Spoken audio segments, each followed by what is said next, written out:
Hello good evening दोस्त। Ravi online classes में आपका स्वागत है। मेरे दोस्तों, इस वीडियो में हम लोग देखेंगे 12th केमिस्ट्री का इम्पोर्टेड क्वेश्चन जो 2025 बिहार बोर्ड में पूछे जाने की संभावना है। देखिएगा, अब इसका नोट्स भी बनाते चलिएगा, इम्पोर्टेड है। बहुलक क्या है? तो बहुलक एक बृहद अणु है। बहुलक क्या है? बृहद अणु है जिसका आणविक द्रव्यमान क्या होता है? 10 के पावर 3 से 10 के ऊपर 7 माइक्रो तक होता है।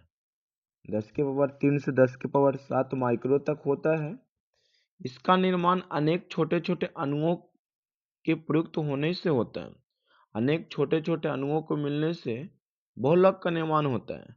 बहुलक बनाने की प्रक्रिया को बहुलीकरण कहते हैं। जैसे एथिलीन से पॉलीथीन का बनना। एथिलीन क्या हो गया? तो एकलक हो गया। किसका? पॉलीथीन का। देखिएगा, एथिलीन का सूत्र है CH2 double bond CH2 N लगाया गया संतुलित के लिए। क्या बना? पॉलीथीन। तो पॉलीमर हो गया। तो एकलक क्या है? एथिलीन। और पॉलीथीन क्या हो गया? तो बहुलक हो गया। बात होता है बहुलक का वर्गीकरण। तो बहुलक का वर्गीकरण स्रोत के आधार पे बहुलक 3 प्रकार के होते हैं। स्रोत के आधार पे बहुलक 3 प्रकार के होते हैं। प्राकृतिक बहुलक किसे कहा जाता है? तो पेड़ पौधे या जंतुओं से प्राप्त होने वाले बहुलक को प्राकृतिक बहुलक कहते हैं। जो बहुलक पेड़ पौधे जंतुओं से प्राप्त होता है उसे प्राकृतिक बहुलक कहते हैं।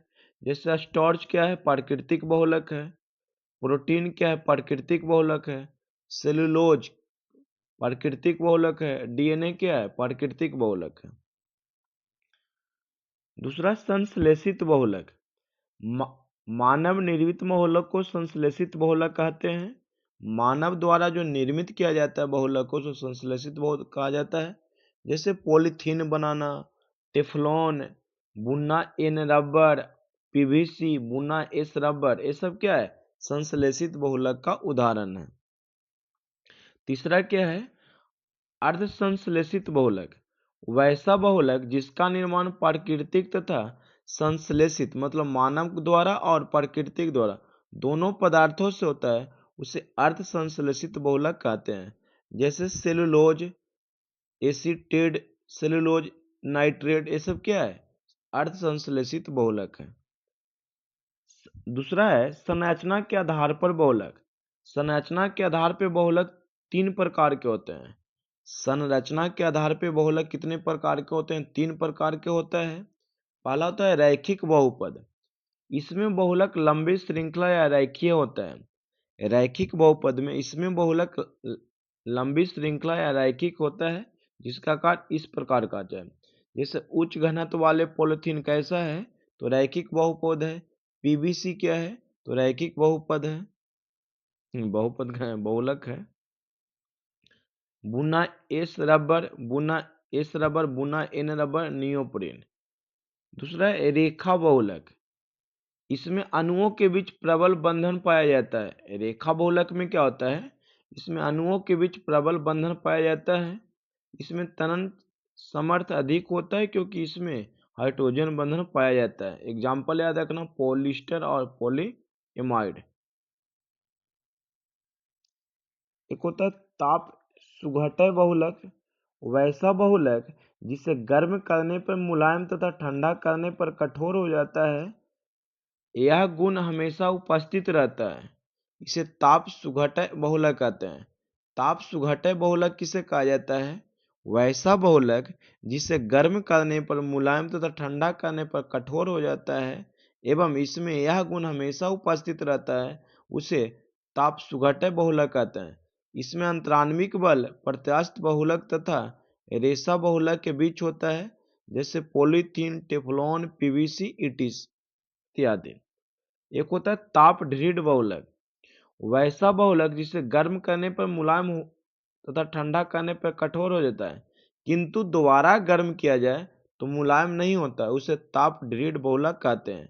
यह अत्यधिक शाखित होता है जैसे बैकेलाइट हो गया, रेजिन हो गया, बीटल हो गया, गिल लेप्टेक्स हो गया, ये सब क्या है? ताप दृढ़ बहुलक है। एकलक क्या है दोस्तों? एकलक क्या है? तो छोटे छोटे अणु जिससे बहुलक का निर्माण होता है उसे एकलक कहा जाता है। जैसे इथिलीन क्या था? एकलक था, उससे निर्माण हुआ पॉलीथीन। तो छोटे छोटे अणु जिससे बहुलक का निर्माण होता है उसे क्या कहते हैं? एकलक कहा जाता है।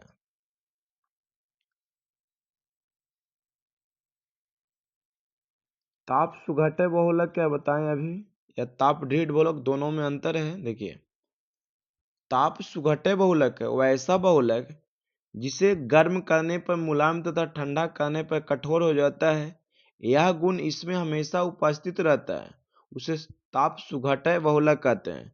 इसकी संरचना रेखीय संरचना होती है, जैसे पॉलीथीन हो गया, पीवीसी हो गया, टेफ्लॉन कैसा है? ताप सुघटय बहुलक है।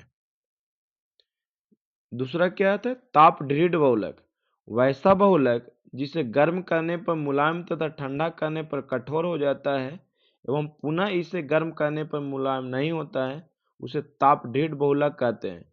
इसकी त्रिविमीय त्रिबंधित संरचना होती है, जैसे बैकेलाइट हो गया, रेजिन हो गया।